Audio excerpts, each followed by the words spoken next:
You've joined the Betamax Video Club, rewinding back to our favourite films of the 1980s. My name's Rich Nelson, and tonight I've rented Never Say Never Again.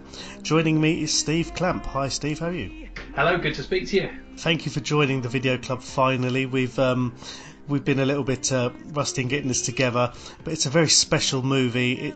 Shall we call it the sixth 80s Bond film? What's so special about Never Say Never Again for you?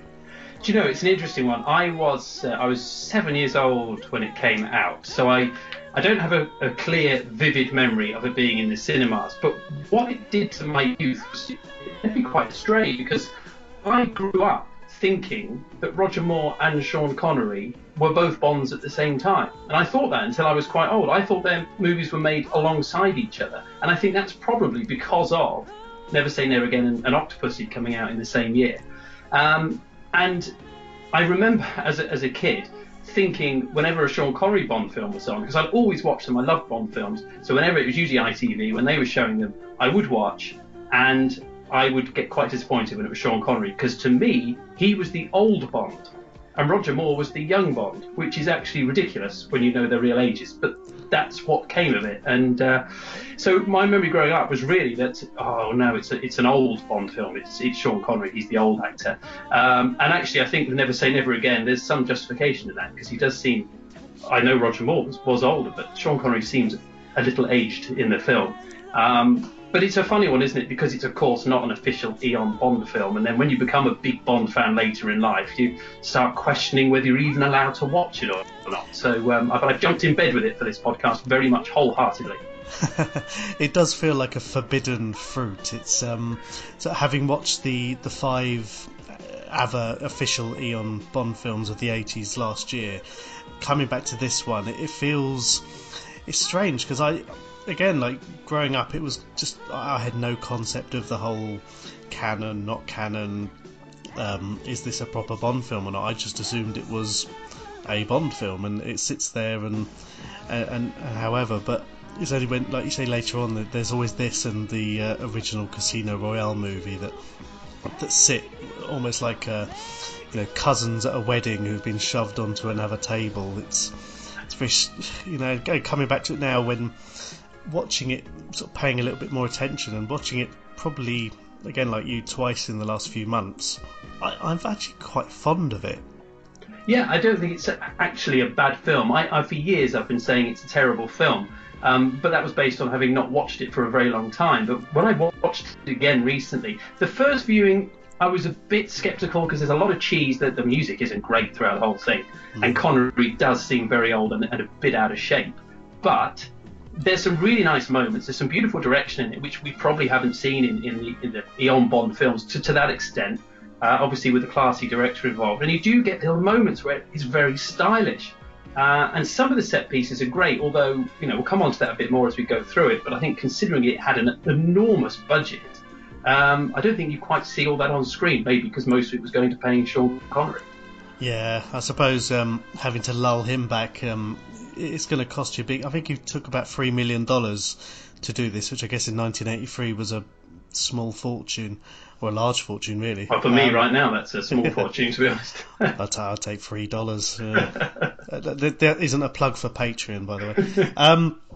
And coming, like we said, this came out the same year as Octopussy, and it's strange that having the two films, I mean, they didn't go head to head, they didn't come out at exactly the same time, but you do wonder that people were perhaps more comfortable with Roger Moore. He'd done the previous, I think Octopussy was his sixth, and perhaps there was an element of Connery having been kind of yesterday's Bond. But with this, and we'll probably touch upon it throughout, it's sort of a remake of Thunderball, or at least they've gone back to the source material for Thunderball. I'll tell you, watching this again now, and maybe it is because it's very 80s and the looks and the style of it.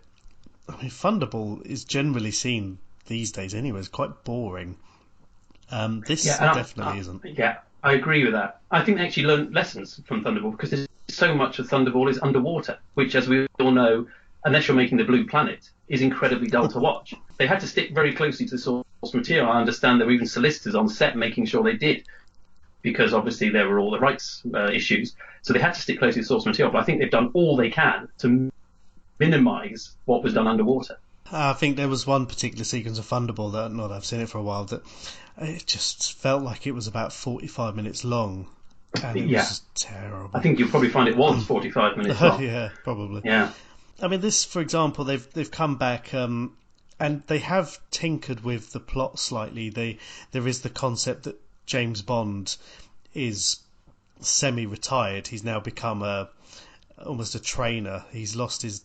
Well, they still refer to him as 007, but he's not in the field. We open with him, there's no gun barrel because he's not one of those, and we open with him on a training exercise looking very sweaty in this jungle trying to free a damsel in distress. But this is something that we, early on, this is, the credits running over about 2 minutes into the film, we don't see often from Roger Moore. I mean, Connery headbutts a faceless, I assume, South American goon. There's some really brutal fighting in here, and of course his ultimate weakness, the woman stabs him in the ribs as he tries to free him. It's probably typical way to go, really. It's funny because I think it's if you're going to call it an opening sequence, which I suppose it sort of is. It's not badly done, but what I find strange looking back is you would think certainly in today's PR world, they would have been making a big deal of, look, this is Connery, this is the original, and he's back. And I think they should have shot it in a way where you don't see him until the last frame of that opening sequence. And he turns to camera and says something like, "You're expecting someone else," or something. You know what I mean? That's what they would do. Well, certainly would have done in the Pierce Brosnan era. But it feels like a slightly wasted opportunity that this is Connery coming back to Bond, and yet here he is in some bushes, and then here he is here headbutting someone. I quite like it as a sequence. If it wasn't for the fact, I feel like it's a bit of a wasted opportunity. And again, like you say with Brosnan, I think the opening of, was it GoldenEye, where it was his first movie, and you didn't see his face. You saw a lot of Bond from the back, and yes, it was stuntmen, but you didn't see him until he kind of introduced himself, admittedly upside down in a gent's toilet. But here, like you say, it would have benefited so much from a little bit of subterfuge, and even you look back at, I don't know, Raiders of the Lost Ark, where you don't see Indiana Jones straight away.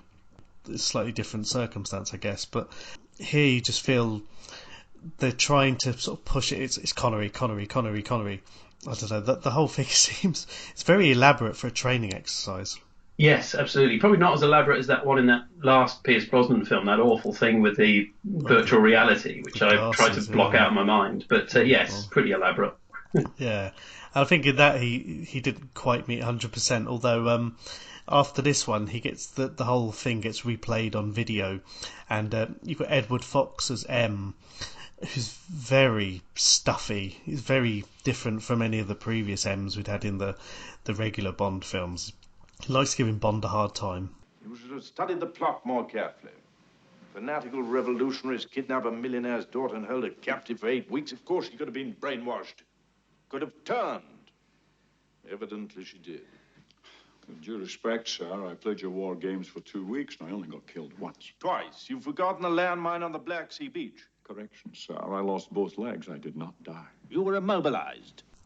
Yeah, I think it's interesting that actually, funny enough, M is one of the characters that has been fleshed out and written the best throughout the whole Eon Bond franchise. I think it's a character they've always got really well. You always feel like he's the boss, but equally, he's got this empathy with Bond because he's a man who he sends out to potentially, get killed.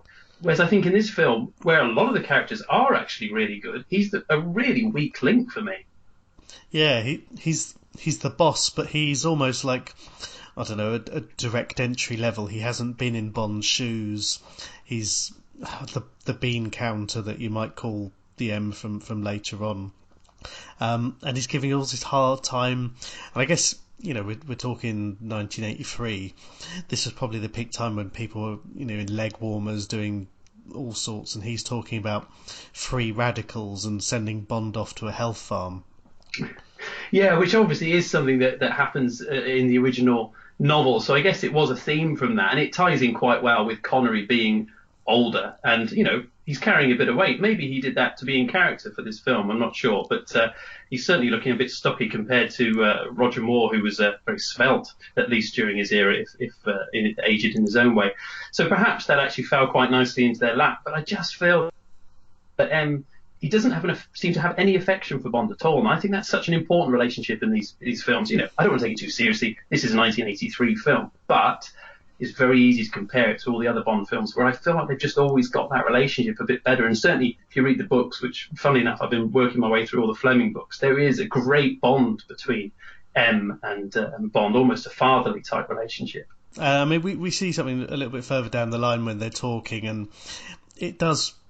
I think there's the part where, as a reward for doing his job, he offers Bond lunch at his club, and you kind of think, like, well, yeah, that's not really getting the point, I suppose. But I guess at the time, Edward Fox was a big name to get on the roster of your cast for this, so I guess you put him in and hope for the best. Yeah, and I guess perhaps in fairness to Edward Fox, perhaps he didn't want to be compared to the ends of the other films too much, because you don't want to come across as a copy, do you? So perhaps they just tried to do their own thing. And do you know what? Perhaps in 1983, it went by fine. It's very easy to be very critical of films that we can watch time and time again. Whereas in those days, you'd go to the cinema, and the next time you'd see it would be on the movie premiere on ITV 5 or 6 years later. Yeah, I mean, I saw you tweet quite recently. There was a tweet thread going around about how The Spy Who Loved Me, I think, was premiering on ITV it was probably around the time this came out, so we're talking 5 or 6 years later, and I think it was over 22 million people watched it. Yeah, highest ever rating. I think that was Tim Poston's on Twitter that I retweeted that. It's astonishing, isn't it? It shows you how television has changed a lot. People expect films to be available to watch really a week after they saw them in the cinema. It's a very different world. And to think that Spy Who Loved Me would have been on around the time of this, when there'd been Moonraker since then, For Your Eyes Only, and 2 more Bond films in the cinema that year. You just can't imagine that now, waiting for a Daniel Craig film to come to television. You'd be surprised if he'd made another film by the time you got to see it on satellite or on terrestrial TV. Yeah, I mean, we're recording this, I think it's the sort of first week of March, but we're not long after they'd postponed again the release of No Time to Die.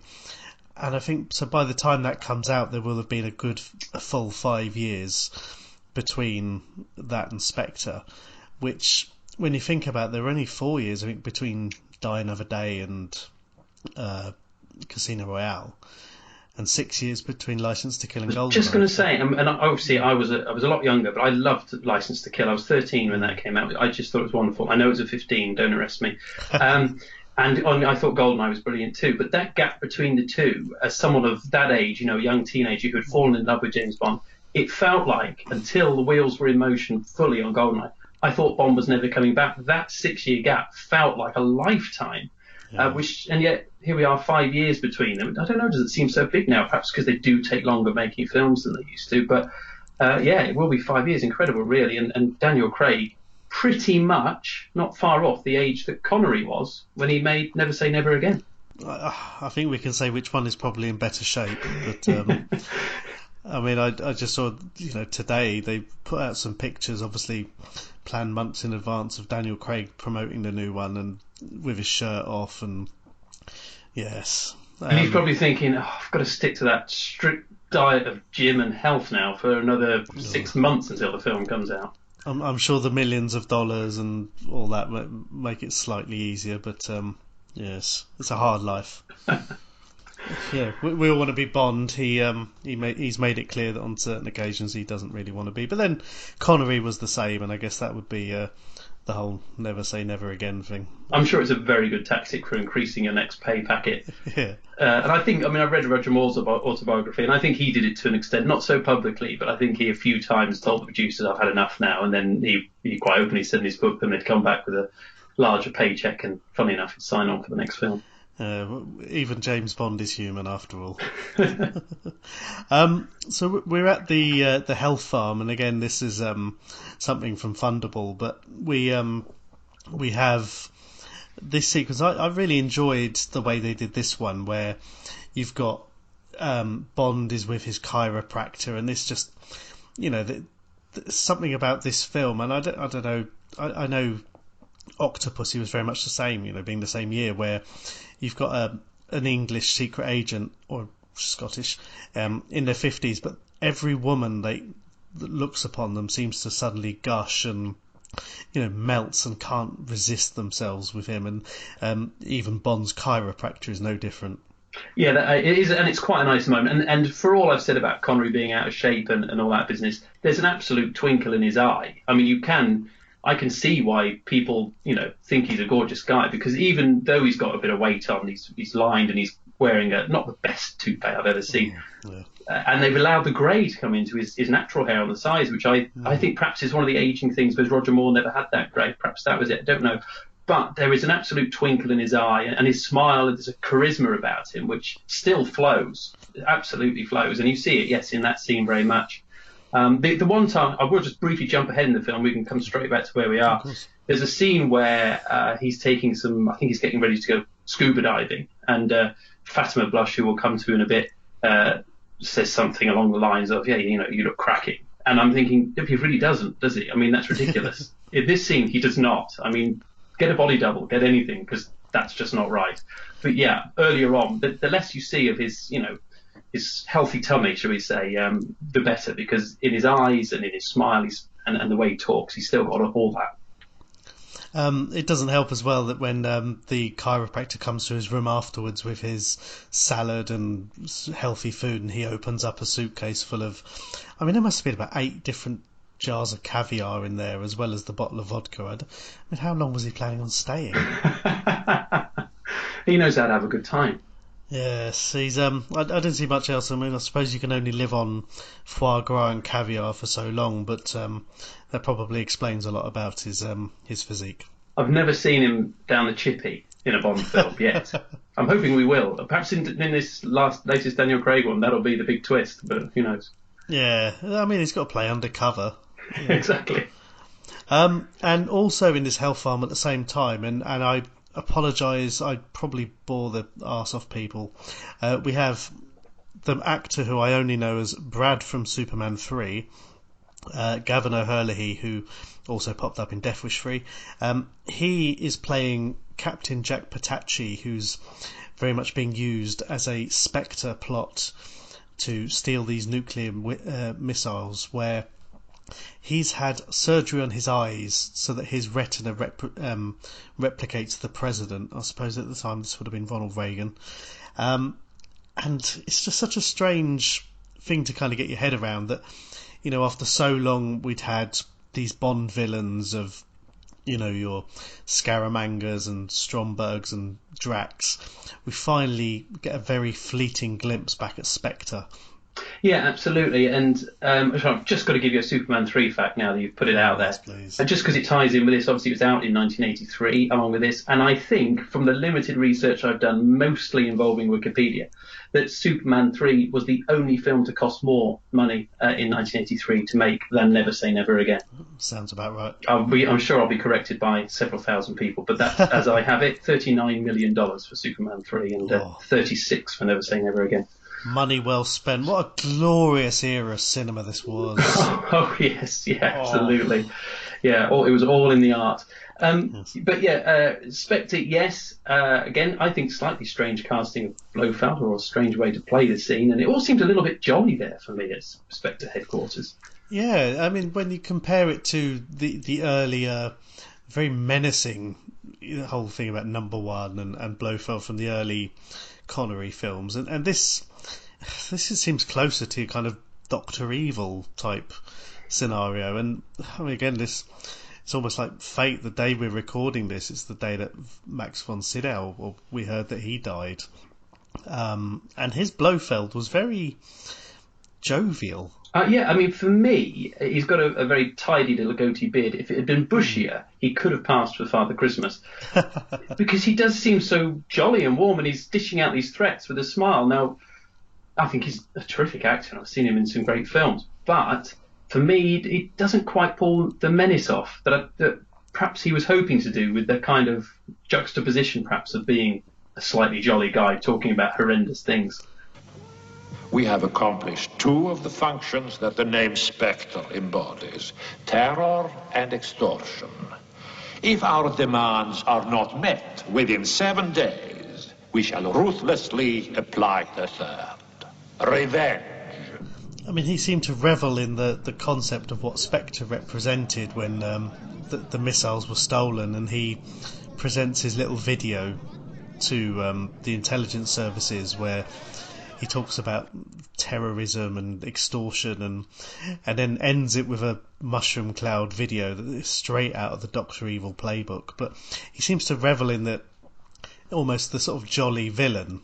And so I suppose this probably wouldn't have been that long after Flash Gordon, where he was Ming the Merciless and couldn't quite turn that camp tap off.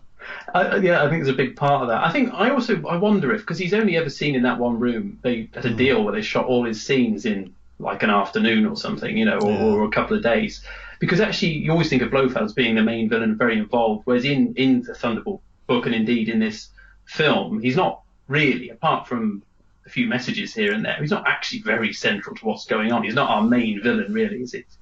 No, I guess perhaps, I don't know if you're hinting that maybe they only had him for a day or two, and he was wherever he was stuck and taking his paycheck and leaving it on the screen. But he was great, and in a very different way to what we were used to, I suppose.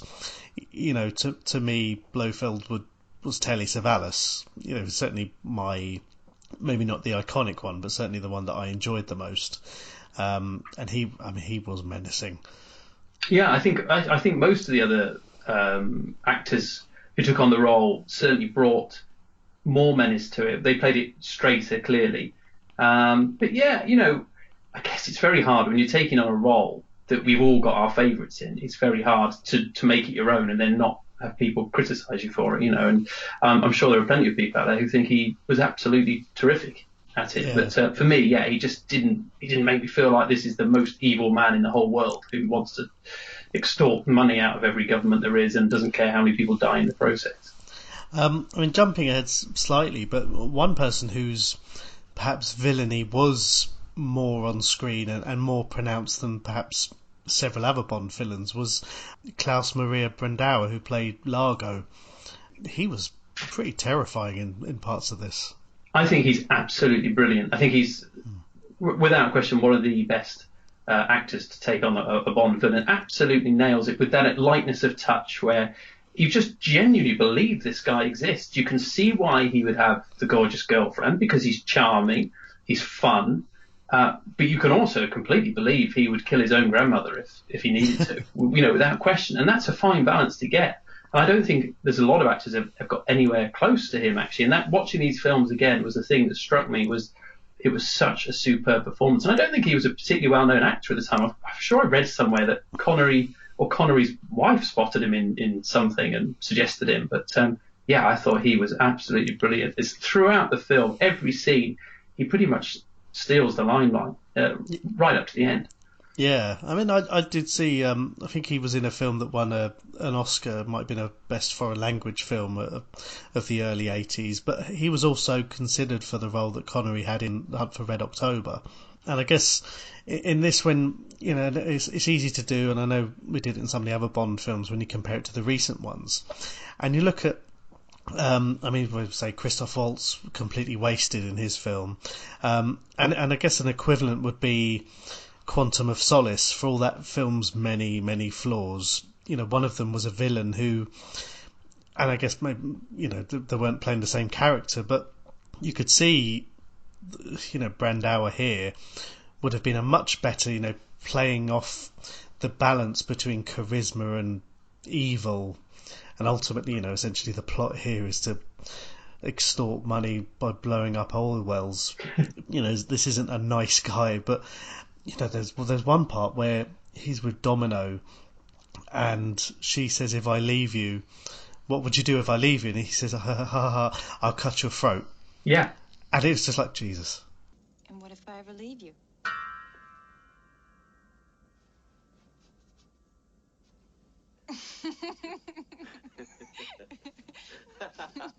No, really. Then I cut your throat.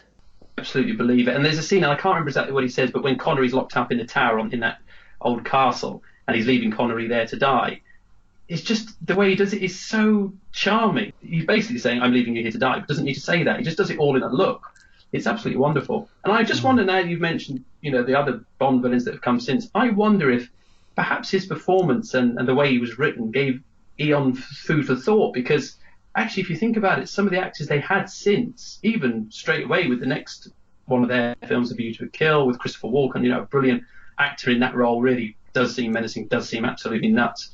Living Daylights perhaps not so much, because there was kind of a lot of different villains effectively being played off against each other, but certainly License to Kill, again, Robert Davi, very good, and Sean Bean then in Goldeneye. I wonder if perhaps it did have an effect, and that they watched that film and thought, do you know what, we need to really make these villains believable now, moving forward. Yeah, I think we'd gone through, and again, that was a Bond era thing where, we'd had the Spy Who Loved Me sort of underwater and the Moonraker in space, and it was coming down a little bit. I mean, I know Octopussy was a very grand affair, and certainly parts of that were bonkers, but I mean, when you compare, I mean, I love Zorin as a villain, and he is, very much like this, slightly more maniacal purely because I guess he's a genetic Nazi baby, I think was what we called him. But just seeing, you've got to assume that parts of this were taken on board. I think maybe this film, for its many issues, perhaps nailed slightly better early 80s cinema better than perhaps a couple of the Eon films did. Yeah, I mean, I have a love-hate relationship with Octopussy, and it's quite literally that, because sometimes I watch it and I think, well, I don't know why I didn't like this last time. It's brilliant. And then the next time I watch it, I think, why did I like this last time? It's absolutely terrible.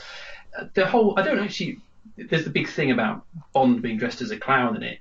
That doesn't annoy me as much as him being dressed as the gorilla, because at least with the clown you can see he's trying to get in and defuse the bomb, and all right, he is someone who goes undercover. It's amazing how he's managed to paint his face so brilliantly in such a short space of time.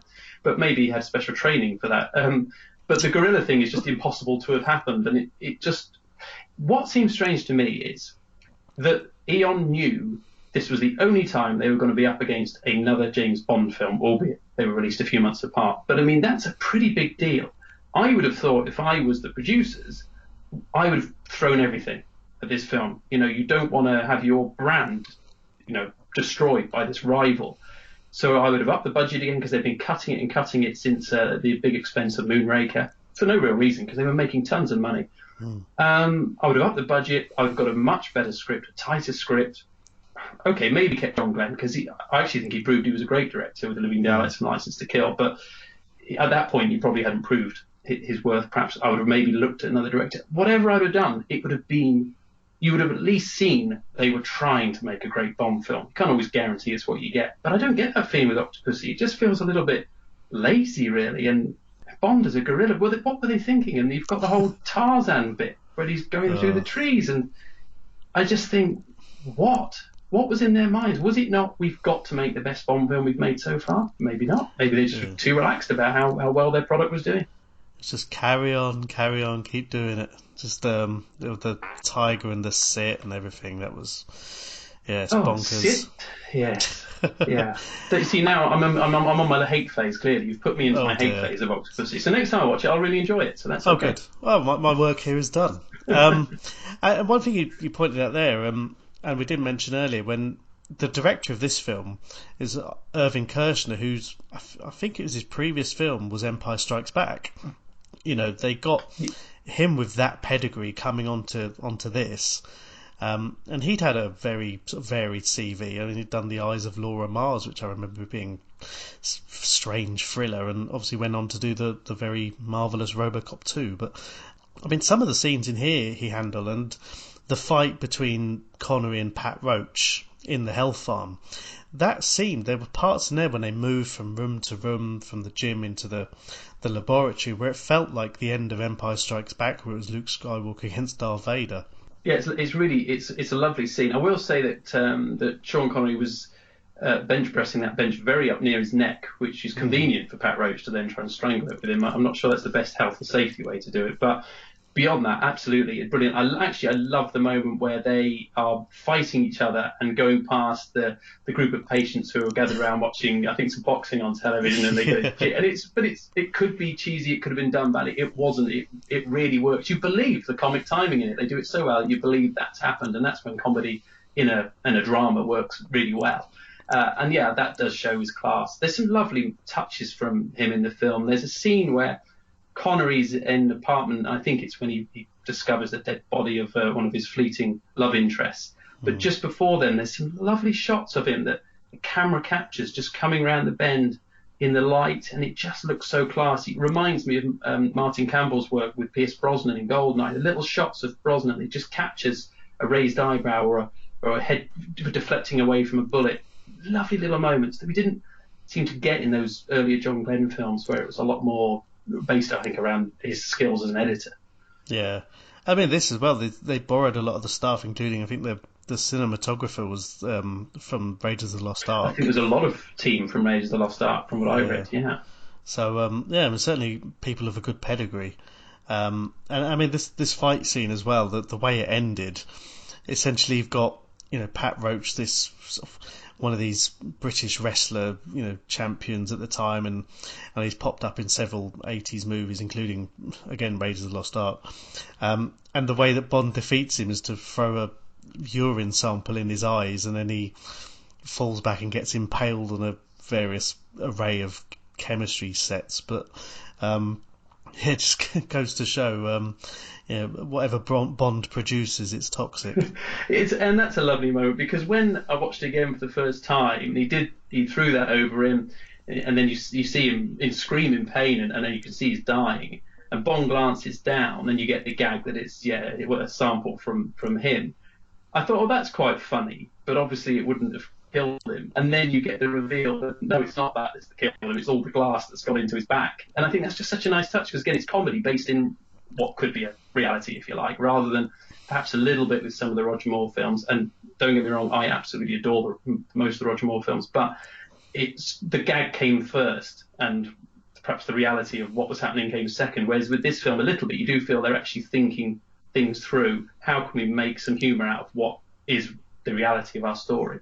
Yeah, you do wonder they've kind of exchanged it. I think, in a Moore film it would have been the other way round. So, yes. Now after this, Brad from Superman 3, he reprograms these two nuclear missiles with his retina-adjusted eye. And the plot is he manages to simulate or change that these missiles are firing live warheads instead of dummies. He drives off in a Ford Cortina, and Fatima Blush, who has popped up earlier, she's number 12, I think, Inspector. She's wonderful. I think I'm glad I wasn't 13 or 14 when I saw this the first time. Yeah, she's brilliant. She's absolutely gorgeous, and she's such a good actress. Again, although I talked about, I wasn't convinced by Edward Fox's performance, etc. But I do think real care went into the casting, which again, it wasn't always the case in all the Bond films. I think sometimes if a girl looked good, she'd get the part probably without even a screen test. Certainly that's how I feel about some of the actresses in some of the Bond films. But here you get really good actors pretty much throughout, and yeah, she absolutely is brilliant. She looks the part. She has menacing evil about her, but again, you can see why Bond might fall for her, because she can put the charm on. She's really terrific. Not sure about all of her fashion choice, but hey, this was 1983. She was phenomenal. Let's just put it that way. And again, the way that she met her end, it was just magnificent as well. It was such an odd, essentially her ego that killed her, which is a shame, because not a bad way to go, but scary. Yeah, one big explosion. I'd have happily had her somehow survive and be a returning villain for several years to come. We join Largo on his boat. He is, again, like you said, this charming boss of this boat, and he lands and says morning to everyone, and he's that very jolly guy. I suppose it's like the picture that we get painted of Richard Branson or something like that, where he's sort of very jaunty and la la la la, I'm a millionaire, but I'm one of you. Goes and sits in his little office and pervs on his girlfriend dancing. Just like to clarify, I don't think that Richard Branson does the latter part of this description. Well, it depends what the lawyers are listening to. So Largo, sort of gets himself in his little office and watches Kim Basinger dancing with this guy, and God, Kim Basinger in 1983 and Barbara Carrera. What a treat. All in one film. And Wow. how great that they effectively, I think they probably discovered Kim with this film, didn't they? And clearly she went on to great things, but she puts in another fine performance. Again, they've clearly gone to great effort to cast good people. And actually one of the things that I think this film benefits from, which up until this point is a bit of a bugbear with a lot of the Eon films, is it seems masses of those films are redubbed later and not always brilliant. And I think some of it was obviously because the sound wasn't right on location, fair enough, but I think a lot of it is because a lot of the people who were cast were revoiced, probably because their performance wasn't up to it when they got back to the editing room. You certainly know that's true of quite a few of the Bond girls in the earlier films. Whereas there's no need for that for this film because the whole cast was solid. And I guess they were definitely appealing to the male viewers of this. Let's just say Domino didn't leave a lot to be desired. She resembled one of those fembots. Without using a quote from Viz or anything, she was certainly stimulated in the breast department. I couldn't say one way or another, Yes, but I will say she's certainly wearing some skimpy dance wear. Yeah, but again, it's the 80s. It's almost a given. Now we get a very token scene with Q, the Q branch, or whatever it is now, Algernon giving Bond his exploding pen, which does come in handy later on. But I did enjoy one bit where he says, "Oh, I expect we're going to see some gratuitous sex and violence," and Bond just said, "I hope so." It's a nice line. I mean, of course, we're all thinking, "Where's Desmond Llewellyn at this point?" Yes. But that's no slight on Alec. Is it Alec McGowan, the actor who plays him? It's no slight on his performance because actually he's absolutely fine, and I've got no issue with him at all. I think he's fine, but of course you can't but help. You expect Desmond Llewellyn to pop up in every Bond film. I still do now, and I don't understand why he's not in them. I'm sure there's a very good reason. Yeah, he's got an excuse somewhere. It's the same, this time when I remember seeing The Living Daylights, and it was a money penny who wasn't Lois Maxwell. It's just strange getting your head around these changes. I guess times move on, but people retire and die, unfortunately. We should perhaps at that point, as you mentioned Moneypenny, just briefly mention the Moneypenny from this film. Do you think Pamela Salam? Yeah. I'll tell you why I want to mention her. Because I'm not only a geek about Bond, and this ties in well with Betamax. I'm also a bit of a Doctor Who geek.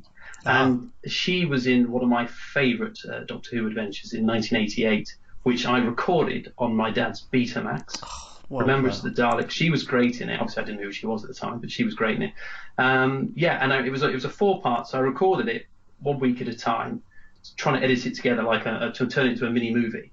And then on the 4th part, I don't know, I had some setting wrong, and I recorded 25 minutes of black.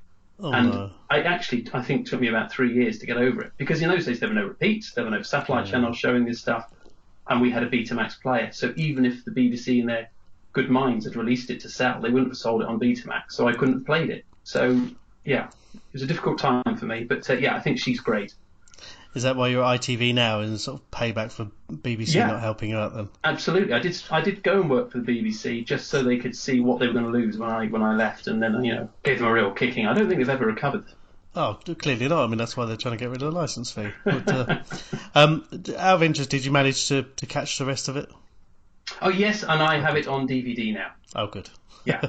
My life, I've recovered. I don't need to go to the clinics or anything anymore. It's all fine.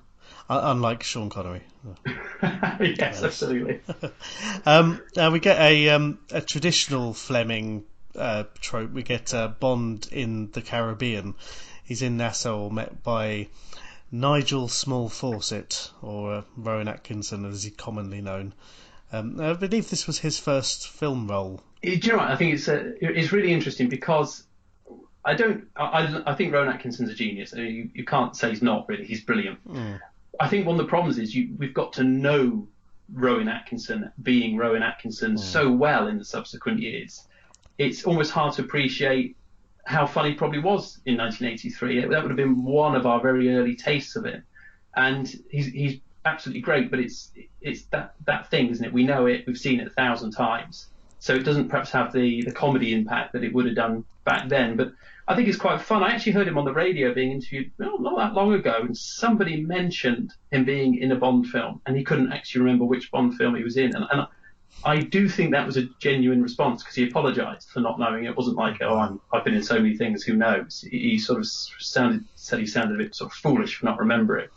Again, I imagine his scenes were probably shot in space for a couple of days, and he was probably around that time as busy as anybody could possibly be. So some justification. Yeah, I guess being on location and dressed as the man from Del Monte is hard work. I mean, he popped up in the Tall Guy, but it's strange that when we talked about then and when he did the Johnny English films, which admittedly I have not seen, he's essentially playing a parody James Bond character, and I believe Rowan Atkinson has, if not a collection, then certainly a fondness for Aston Martin. So it's hard to imagine, having been in a Bond film, albeit, again, the caveat, this Bond film, it's strange that you wouldn't remember, but I guess, that separates him from most of us, I suppose. Yeah, that's a very good point. Now I'm starting to doubt whether he was being fully honest, but yeah, that's a good point. I think Bond in this, by the way, you get a glimpse of his car, and I think it's the Bentley, which is what he drove in the Fleming books rather than the Aston Martin of the film. So that was a nice touch. And I think you do see the Bentley in one Eon film. It probably was Thunderball, but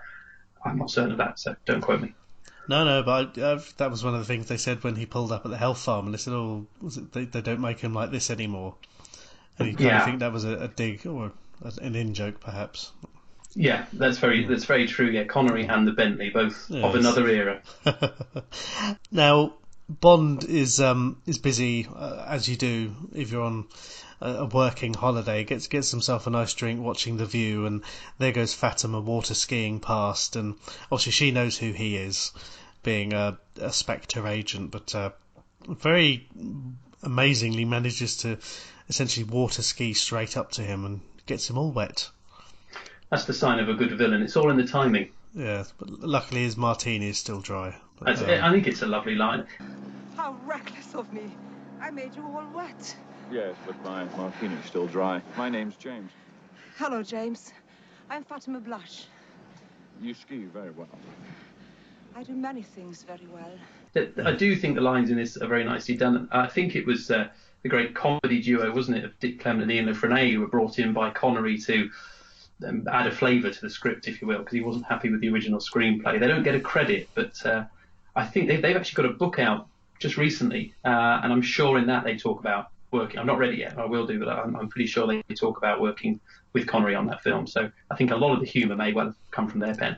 Okay, well, I imagine as well as the $3 million, Connery did have a lot of say in the casting of the script. So I suppose that's to be expected. I suppose if he's going to be on screen saying these lines and he's got that power, then at least he's going to get him people he trusts on board. Absolutely, and he was also in for I think a share of the profits. So with this film, unlike the ones he'd done before in the Bond franchise, it was worth putting in a bit of extra effort.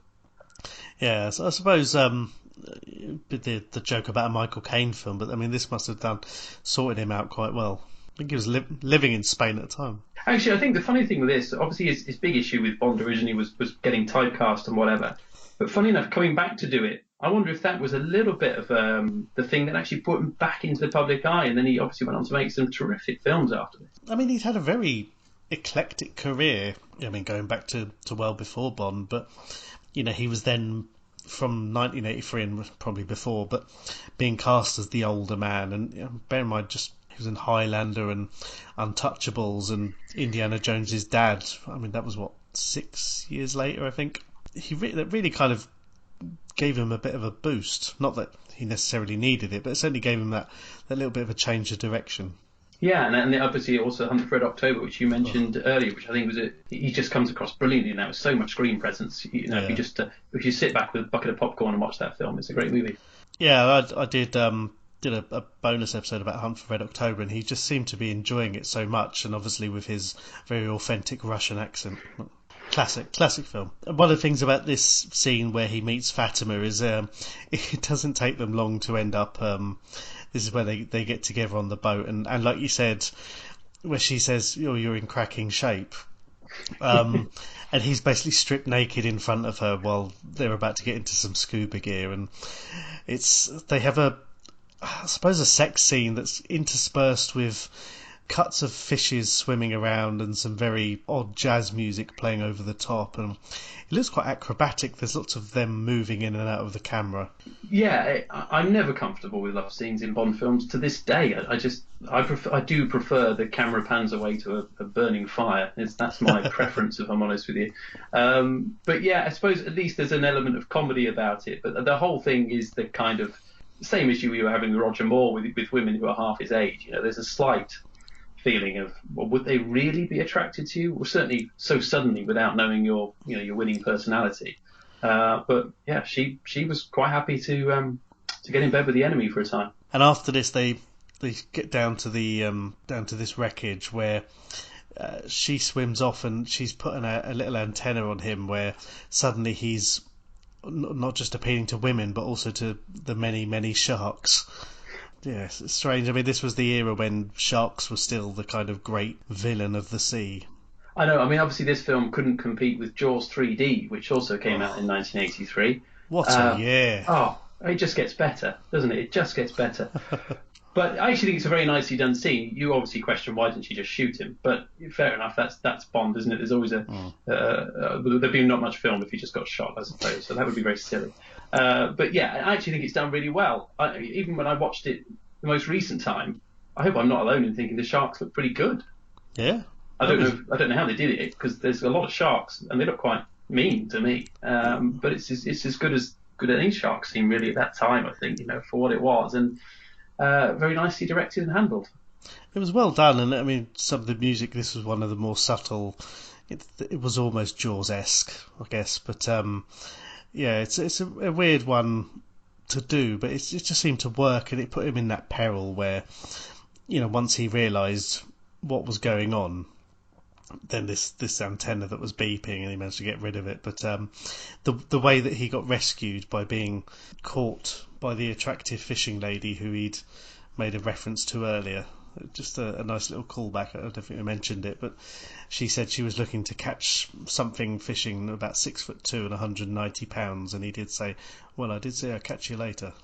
Yeah, it is a nice moment, because that scene earlier on the dock doesn't stand out as though, well, why is this happening? Or it's obviously to link forward, which does happen sometimes. So it was reasonably well done, and then a lovely moment when he comes back and there she is. Lucky for him too. Yeah, of course they ended up in bed together as well. So I don't know how he does it. No, I mean, I guess he does quite well in this film, doesn't he? Yeah, I didn't do a count actually, but yeah, he and Roger Moore, they had a lot of success there. I felt for Timothy Dalton, because he was always, his mind was too much on the job. Wasn't having enough fun. The other job, not on. Yeah. Quite. Yeah, I suppose in this, very quick score count. This will appeal to your sports broadcasting nature.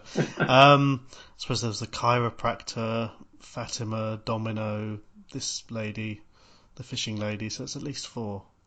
That's not bad going, is it? And all very fine women who can actually act. Not that that's necessarily a thing, but some women need to act if the man's not up to it. And I don't think it wasn't on screen that he slept with the contact in Monte Carlo. No, it wasn't on screen, but I think we can all draw assumptions. Yeah, well, she's only human. Quite. So he goes off to Monte Carlo, meets Felix Leiter at the airport. Now this iteration Felix is played by Bernie Casey, who I think sadly died a couple of years ago. He was in a film I did quite recently called I'm Gonna Get You, Sucker. It's one of these blaxploitation parody. But seeing him here, he looks at this time almost like a spitting image of Muhammad Ali. It's quite remarkable. Now you say it, I hadn't thought that, but now you say it, I can definitely see a strong resemblance. I think he's very good, and I read somewhere during my research that Connery had been very much involved with getting him cast. I'm sure it was Connery. And they'd actually given the reason that Felix is so rarely remembered in any of the films, as we they had several different actors play Felix, that he thought, well, let's have a black actor and see if it makes him more memorable or a little bit different or something. But whether he's black or white, I don't think it really matters. I think he gives a very decent performance. Yeah, he was great. And he pops up a few times, and he actually does get involved a little bit. I mean, he's not necessarily, Bond's equal in any way, and I think it's important that Bond has no equal. But it certainly gets involved, and there's just little bits where they get to the apartment and they see the boat from the telescope, and this is where they start plotting, because Largo's boat is important. This is one thing I had noticed from the mixture from Thunderball, where in Thunderball the boat was called the Disco Volante, and in this it's the literal translation of flying saucer. Is that right? I didn't know that. That's brilliant. It's quite clever, and I believe, did I read somewhere that the boat at one point was owned by Donald Trump? Is that right? I think I read somewhere that it was at the time maybe owned by a Saudi billionaire. Yeah, and I think that sound right? Trump bought it and then sold it on to someone else. So, well, it might be available now. Is that what you're saying? If we possibly, yeah. I mean, it's getting a boat. Certainly something to aspire to by supervillains. So that'll annoy some of the listeners. And now this is one part of the film that I guess was borderline awkward, where Domino has come in to go to the spa, and Bond, dressed in a very fetching tracksuit roll neck, and again showing off his tattoo, was it Scotland Forever, I think it is, on his arm, which you don't see any time, and he gives her a very thorough massage while sort of eking slight plot points out of her, and then he's going deeper and this, and making various comments, and it's only when another member of staff says, "Oh, he does not work here," and Domino initially looks shocked, and you've got that very sort of extreme close up, and all of a sudden there's a very coy smile of going, "Ah, that's all right, I don't mind." Yeah, I mean, he could have been anyone, because I don't think did she get much of a glance of him, so who was that guy? But actually, what I quite like at least is when he, as you alluded to, giving you a very deep massage, he's going into slightly personal areas. It is her asking him to do it, and there was a slight awkwardness on his face, a humorous awkwardness, if you like, where he's thinking, "Well, really? Should I? Yeah. And that was quite nice, because you don't want him to come across as some kind of sleazebag, and I think he just about pulled that scene off. Yeah. How far does one go to keep up the cover? I don't know. Exactly. And she mentions that there's Largo's throwing a charity gala, in order, it's for the kids. Bond turns up, and any excuse to get him in a tuxedo in Monte Carlo. It's just again the way he sort of waltzes in, and every attractive woman suddenly sort of glances at him, for more than half a second. It's just something I noticed throughout the film. It's just really, maybe it's just because I'm not used to it, I suppose, but it's nice for him. Yeah, maybe they're all just thinking, is that a toupee or is that real? Is that a cat on his head? Although I think, if I remember, that in almost all of his Bond films he wore a piece. I think it was just Dr. No that he didn't. Yeah, I think obviously it got progressively more. And this style of this particular toupee is one that kind of comes down rather than the style of his hair before, which was brushed back into a bit more of a quiff. And I think that always looks more like a toupee, because it looks like the hair's being brought forward to cover it being where it's stuck on or whatever. I'm not a toupee expert, but it just doesn't quite feel right to me. And I think it's funny that when you see him in some of his later films, where he's obviously not wearing the toupee, where he actually is grey, in some ways he sort of looks younger. And I almost think in this film they could have perhaps actually just allowed him to be, because he's coming back out of retirement, whatever, perhaps they, by trying to make him look younger, actually in a bizarre kind of way, made him seem slightly older. Yeah, although I did see an interview with Barry Norman when this came out on film, well, be film 83, and he did look older than this. Interesting. Yeah, I guess they did their best to make him look as young as they could. Bear in mind, I mean, he was only 50, was it 52? Yeah, 52 when he, I think when he shot it, and he's roughly the age Roger Moore was when Roger Moore did Moonraker. Roger would have been just slightly younger, maybe about 9 months younger when he did Moonraker. And actually, when you watch Roger Moore in Moonraker, that's one of his kind of youngish era films. Not into the 80s yet. Yeah. It just shows how well, I guess, Roger Moore aged. We all joke about how old he did look in Octopussy and A View to a Kill, but actually, when you compare him to Connery, it looks like Connery had quite a tough life. It's certainly a tough paper round. And when they get into this gala, he follows Domino, and Fatima is lurking around looking like a Flash Gordon villain. And they go into this arcade, which I suppose in 1983 would have looked like the height of sophisticated future. Atari must have paid a few bucks to get their products in here. Yeah, it's anything that tries to be cutting edge is always going to age badly, isn't it? That's the mistake of any of them. Well, I say mistake, I suppose it's not, because at the time that's what all it needs to be, isn't it? It needs to be good. And at the time, I actually remember watching some TV. This sequence is one part I remember very much from the film, and thinking it was really exciting and thinking it was great. And yeah, with the benefit of time, things don't always look great, but certainly I think this was great back then. I mean, even looking back now, I think as a admittedly partly nostalgia, you kind of think, oh god, that'd be awesome, going there with all those arcade games, and you probably have to turn up with a pocket full of change. But... And all that retro stuff's coming back anyway, isn't it? I see adverts for, I don't know, Atari thing. You can actually buy Ataris now, can't you, with games from the 80s? Yeah, I think, I mean, there's these gizmos. I mean, one of my former guests, Dave, recommended, I mean, it's called a Retro Pi, where they basically install like tens of thousands of old video games, and you just plug it into the HDMI port of your TV, and all of a sudden you can be playing. It's like you're playing an arcade in your living room again. It's and you can phenomenal. You can do away with friends, relationships, everything, can't you? Oh, yeah, all you need is time. Time. Now, this leads into a part of the film that I kind of probably didn't appreciate at the time, but very much do now. The showdown of the computer game between Largo and Bond, or Domination as it is. Begin. Thank you, gentlemen. The eternal battle for the domination of the world begins. We play for dollars. Random target selection, Spain. Value $9,000. Play. Yeah, I suppose it's an odd one to look at now, and you think of where technology is and where video games are, but this is essentially a mid-80s version of Atari Risk, I suppose. I think it's another element that, again, would have been cutting edge at the time. And I remember seeing it on TV and thinking this scene was really well done and impressive. And all right, it has aged, but I've seen things that look worse from that sort of era now. You know, so you still get.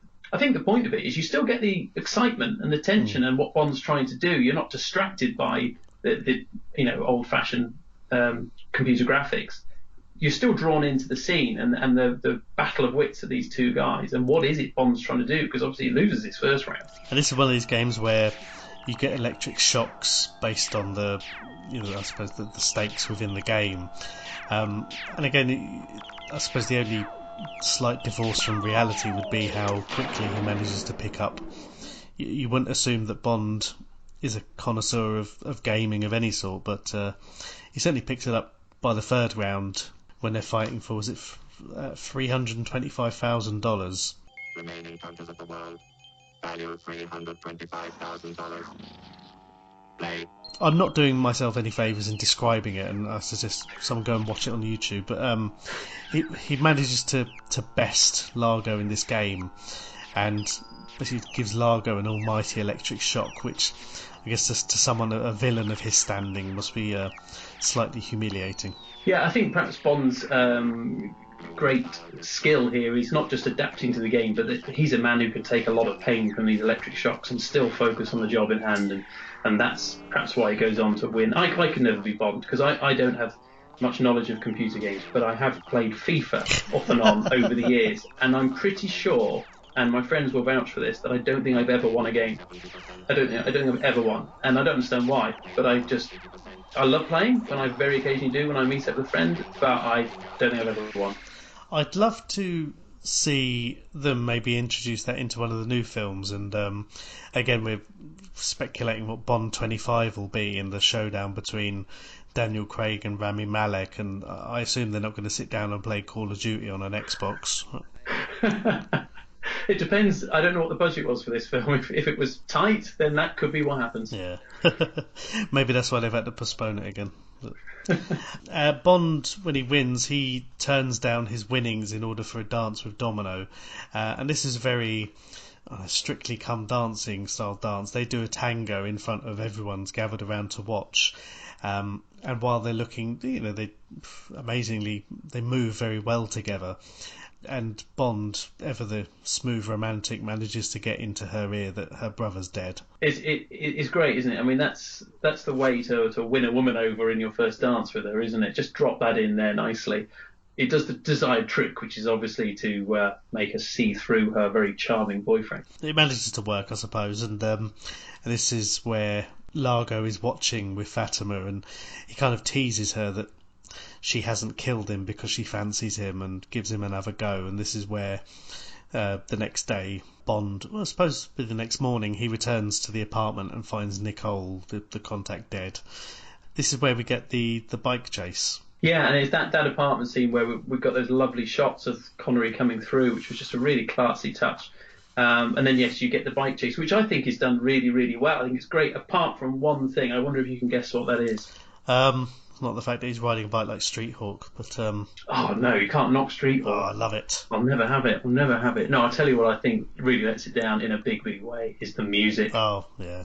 You know, this is an action chase, and we suddenly break into some sort of impromptu jazz session. It would have felt like a John Barry score would have been slightly out of place here, but, you know, but bear in mind how they did with Marvin Hamlish in The Spy Who Loved Me, and that was very... again, of its time, but it was disco. But I mean, that worked mostly. Yeah. And yet this, they've gone for, was it Michel Legrand, who was a French jazz musician, and it just seems like, I don't know, it's one of those, oh, he's available. Yeah, I mean, from what I read, there were a couple of composers, including John Barry, who they approached, and he turned them down through loyalty to Eon. And apparently there were one or two others who didn't do it. So they just went for this guy, as you say, not because he's available. What? Because there's no other composers around that you could have. There must be hundreds. Not all perhaps brilliant, but there must have been something better than this, who I'm sure in the jazz world he's absolutely superb, but it doesn't suit this film at all, especially, and I think it's at its worst point during this bike chase, which is in every other way, I think, a really great scene. It's decent, and I think some, the stunts have done fairly well, and I think the way that it ultimately ends with the confrontation between Fatima and Bond. And again, you have this tension where she has a gun pointed at him, and all she wants to hear is that she's the best sex she ever had. It's such a strange thing. I suppose that, a lot of villains have their kind of calling card, but I guess that means... I guess, as you say, it's her ego, isn't it? As you mentioned earlier, she's killed by her ego, and it's really lovely done. And just going back to when... she's given that second chance to kill Bond. There's a certain glee in her eyes. Do you remember that? As he says it, you can just see how excited she is. Oh, great, I get to kill this guy again. And then when she gets there, she just wants a confession that he was the best girl she's ever slept with. And then, the whole thing's bizarre, but I love that about her. It just layered and nuts and crazy. I suppose you have to be to get into Spectre, but it's very weird. Like, she wants this signed, and, it's just, it almost seems to be a mechanism to get him to use the exploding pen. Yeah, maybe she was under contract to Q Department, I don't know. But I think, again, Connery comes into his own here because it is a surreal scene, but his handling of it, I think he absolutely makes the most of it, of a scene that could have been quite cringeworthy. I don't think it is at all, because he plays it just right. Yeah, there's enough twinkaways as well. There was this girl in Philadelphia, and it's silly, but and the way that she ultimately, shoots her with this pen, doesn't kill her at first, then she blows up, and then her shoes are left smoking like she's the Wicked Witch of the West. And it turns out Felix was there all the time, but just thought, well, I'll just let it play out. Yeah, oh, he's fine. Yeah, he's got a gun pointed at his head, and he obviously just wanted to hear the story about the best sex he's ever had, but we'll never get that far. Who needs friends when you've got the CIA?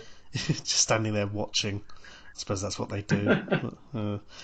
Bond does get onto Largo's boat because he had been invited for lunch.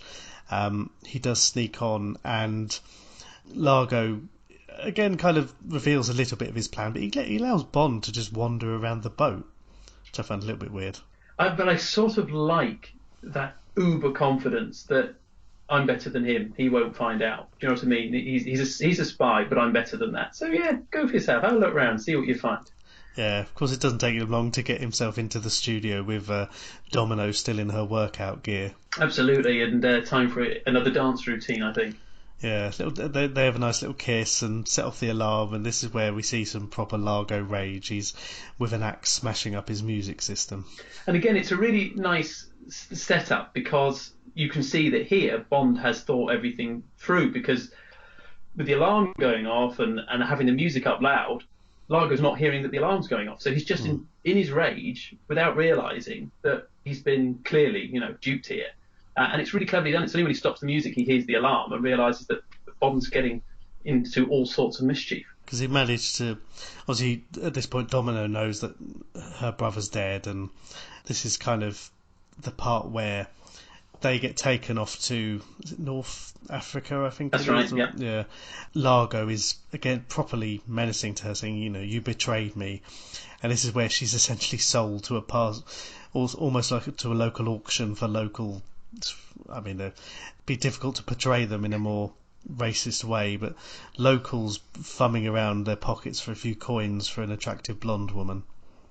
Yeah, and there's the one with he's obviously got dodgy teeth, the one who's got the most money. You think if he had the most money to buy the woman, he'd get his teeth done.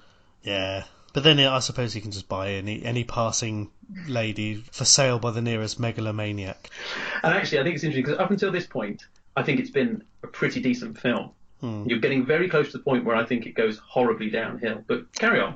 Well, no, I was just about to get to this point where we have another interaction between Largo and Bond, where Bond is chained up and... I love this. Yeah, and Largo, like you've mentioned, he's so charming and yet evil. The way he talks about, oh, well, the nuclear bomb one is under the White House, essentially it's in Washington, D.C., and then leaves Bond off to die. But again, with that sort of glint of, I've told you a little bit, but I'm not going to tell you all my plan, although it becomes clear later on.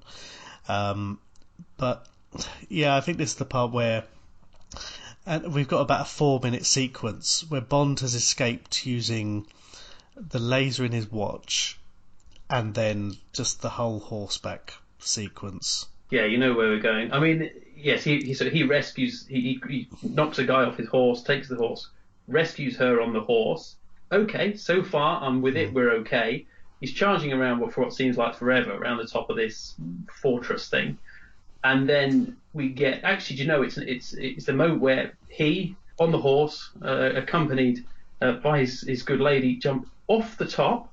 He and Domino go over the top on the horse in one of the worst visual effects I've ever seen. Although, I think it was beaten by Die Another Day some 20 years later, with almost all the effects in that film, to be honest. But it's just cringeworthy. And from that point onwards, I think, had they just run out of money when they got to this scene? Because the rest of the film seems to just go horribly downhill from here. I'd forgotten that bit was in the film, and I think 5% of my brain suddenly thought I was watching Life of Brian, and the spaceship comes out and rescues them. It was just so bizarre. Yeah, really strange. And you starts with it. I really want to sell this to the listeners. It starts, that whole effects sequence, shall we call it, starts with an extreme close-up of Connery and Kim Basinger on the horse, backlit, and it's sort of, right, okay, what are they doing here? And then you realise they're jumping, and then it cuts to a wide shot with the horse and bodies on it, with a huge blue line round it where it's been cut out and stuck on top, falling down to the sea. You have to see it to believe, to think this was in a feature film with a $36 million budget. How did they get the horse to do that? It's absolutely amazing. And why they had to surround them with blue paint, I don't know. It's weird. I can't say anything more than that, but it was also dreadful.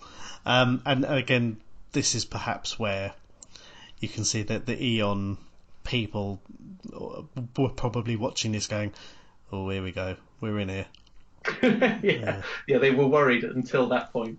Jumping over, they get rescued by Felix. They find out that the first bomb has been defused because Bond has got a message out saying where the bomb is.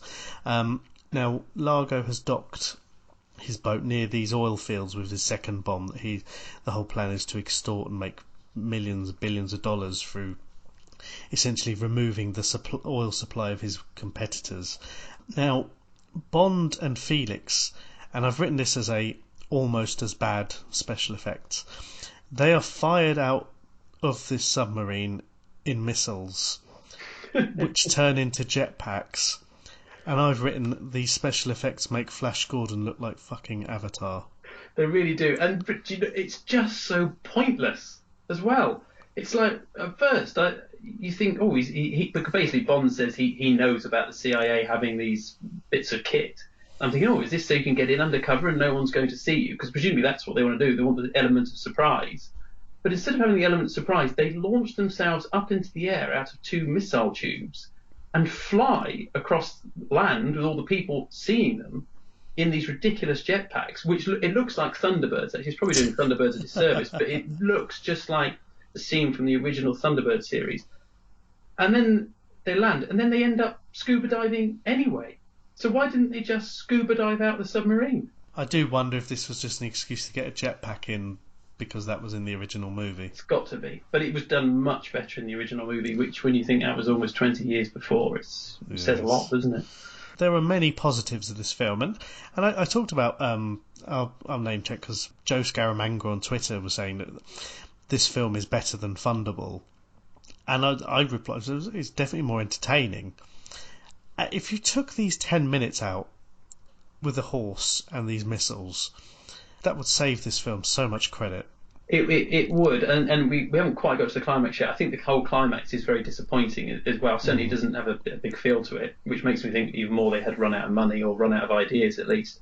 I mean, Thunderball is one of those films that you're supposed to think is one of the greatest Bond films, and it really isn't. It was just a big money-making Bond film, very commercially successful. But yeah, long, dull scenes underwater, and that film, funny enough, has got absolutely horrendous special effects, and I'm not even going to let the 1960s make an excuse for when he's on the boat. What was it, Disco Volante? Did you say the name? Yeah. And it's supposed to be going very fast. Well, they've got a back projection outside the windows, but not only is it going at about 6 million miles an hour, it's going over land and sea and land and sea and land and sea, and it's a boat. Did they not even think, let's just check what the footage is we're putting in the back projection behind Bob? So yeah, certainly. I think this film is probably better than Thunderball. Yeah, and we're at the finale now, and when you compare it to certainly it's easy to look at the finales of, say, The Spy Who Loved Me and Moonraker, which were, I guess, the tentpole Bond films of the era, where I mean, Moonraker was so ludicrous. I love Moonraker, by the way. Let's just get that in. But it's so ludicrous they then had to follow it up with For Your Eyes Only, which ended up on a Greek cliff. We have this where they're trying to engineer a nuclear bomb under an oil field. And you do have, which seems strange, you've got Largo himself piloting this missile through these underwater rivers. And he dies in such a way that it's almost like a chump. He gets pinned against a reef by his sort of underwater submarine thingy, and then out of nowhere pops Domino and harpoons him in the chest while Bond disarms the bomb. It's such a shame because he's been, obviously, as we've talked at length, so good in this film that his ending should be underwater, so you can't really see him, in a sequence where it's hard to see who's who, and then he gets shot. And in fact, when I watched this the second time, I only finished watching it the second time this week, recently, I actually missed his death because I literally looked away, I think, to pick a crisp up out of a packet. And then I was like, oh, he's dead now. And I had to rewind it because it all just happened so fast and without any real tension. Very, very bizarre. Really disappointing end. And before that, we have the shootout, don't we, in that? Oh, yeah. In the soundstage. In this, well, isn't that the best lit underground ruins you've ever seen in your life? How much light is in there? It's magnificent, and I didn't see any actual lights. So. Yeah, it's quite remarkable. I mean, again, were they just rushing at this point? And it's a bit like when they shoot soap operas and they have to light everything because you don't know where the cameras are going to be. With film, you shouldn't have to do that, but perhaps they were in such a rush. It was just light everything, and then we'll point the cameras wherever we need to. I don't know. I do understand the film was running out of money, and that one of the producers had to pay for a lot of it himself in the end.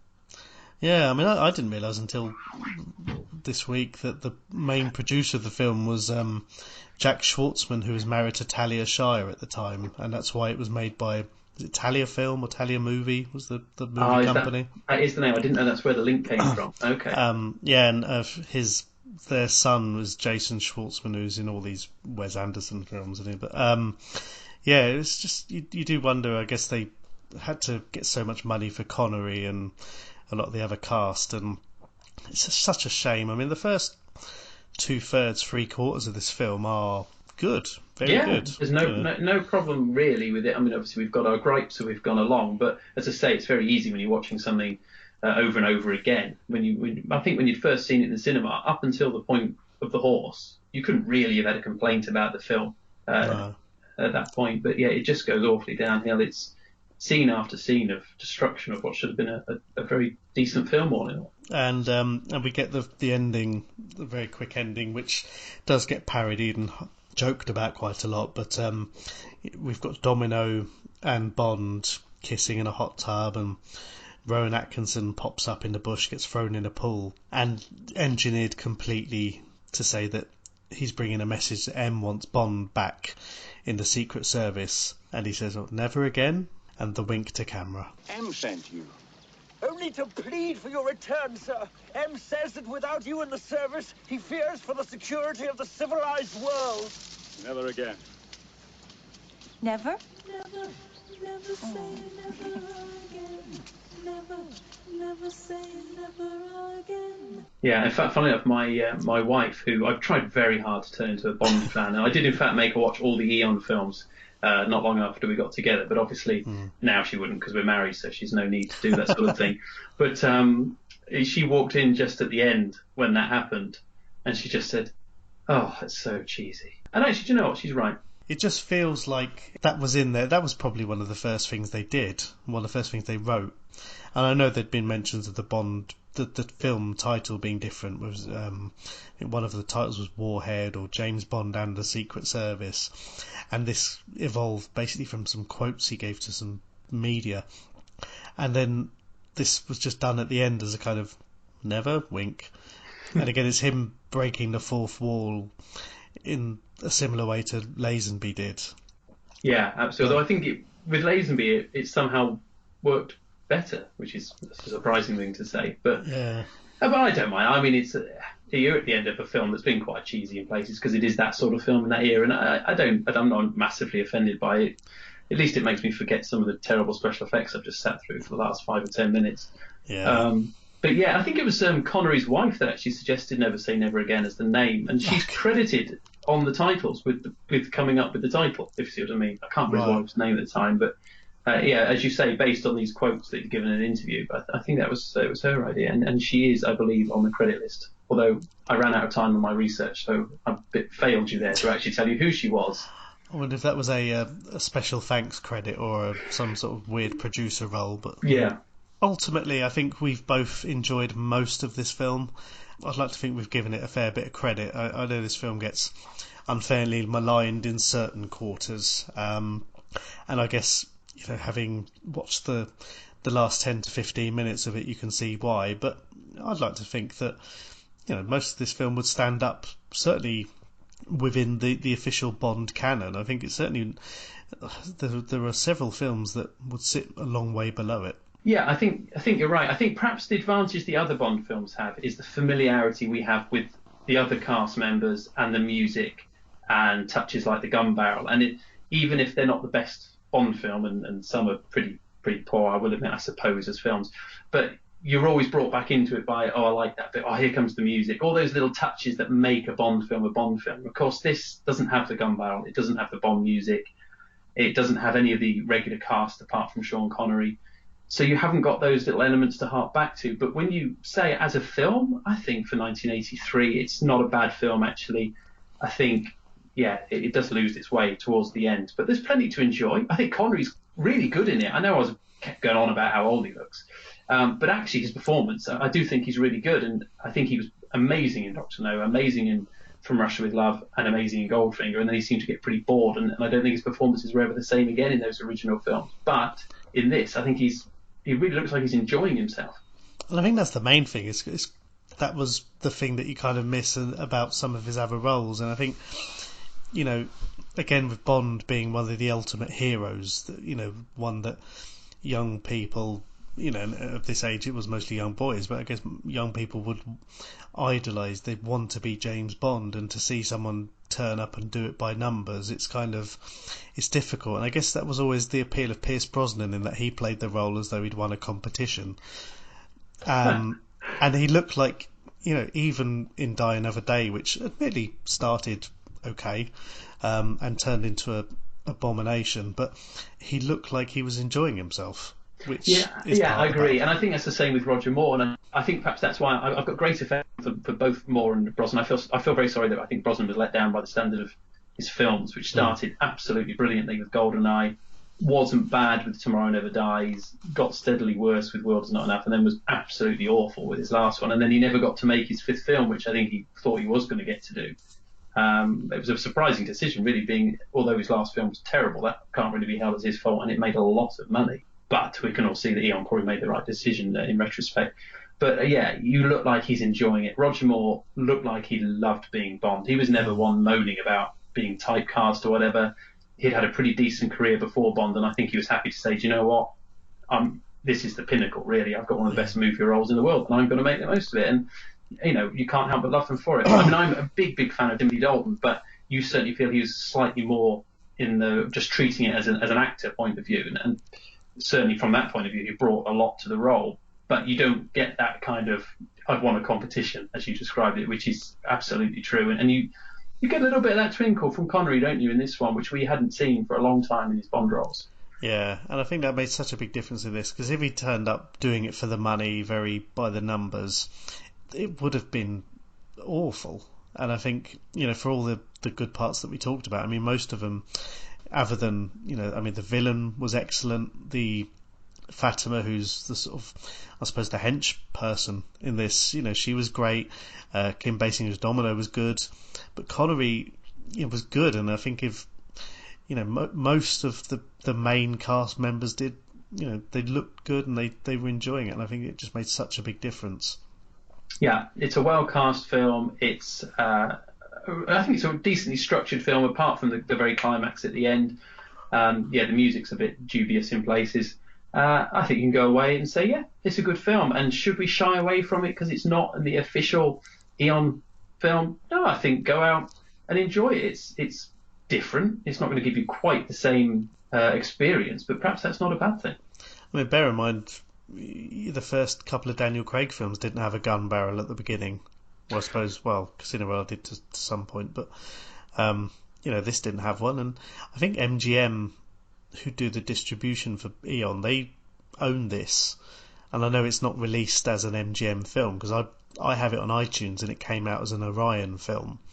And Orion was, I remember from the 80s, a label.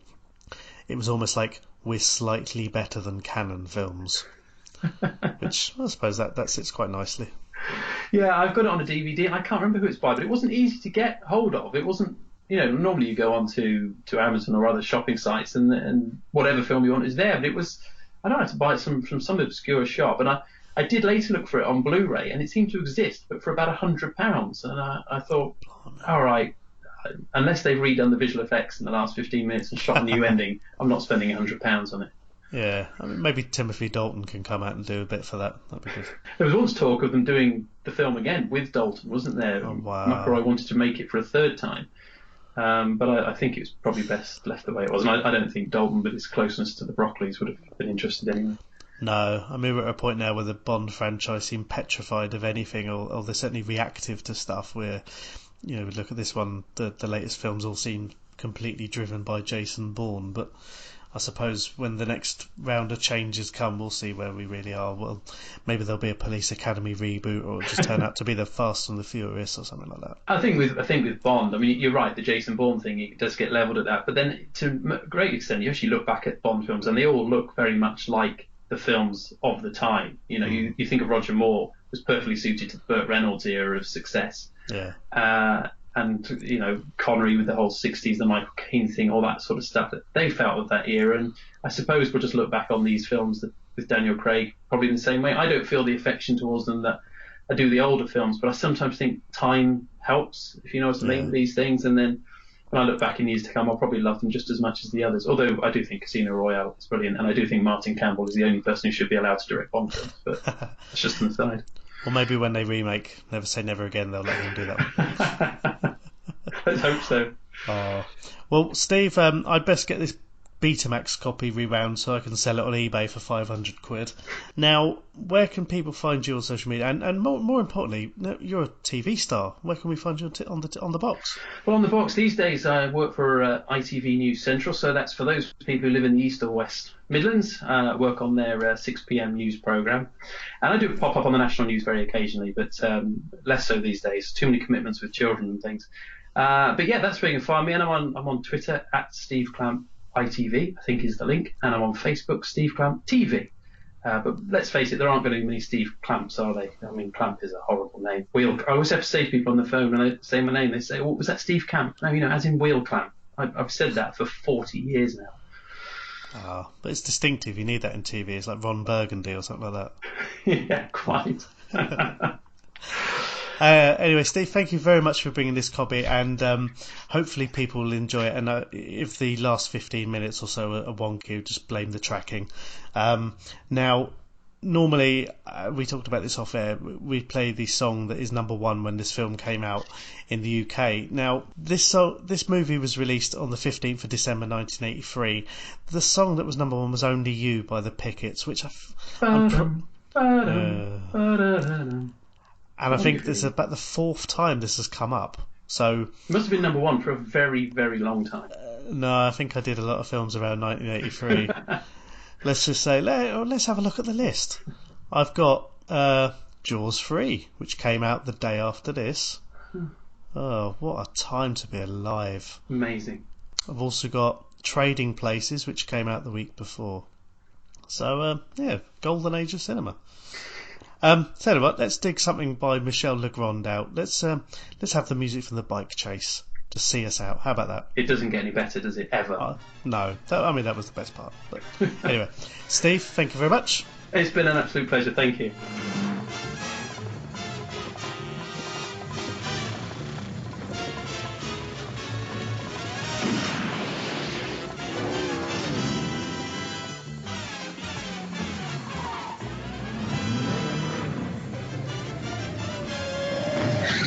Nice. This podcast is brought to you by executive producers Gary West, Fergus Higginson, Keith Foster, Jimmy Fletcher, Mark Drakes, Matt Cullington, Christian Dees, Andy Elliott, Chris Hopkins, Omar Zambon, Ian Madrell, Catherine Lowe, Mark Makin, Zoltan Vargo, Simon Smith, Matt Lee, Laurie Curran, Darren Hodgkins, Dan Wellington, and associate producer Chris Oakley. Visit patreon.com/Betamax Video Club for more information about bonus episodes, early access and more.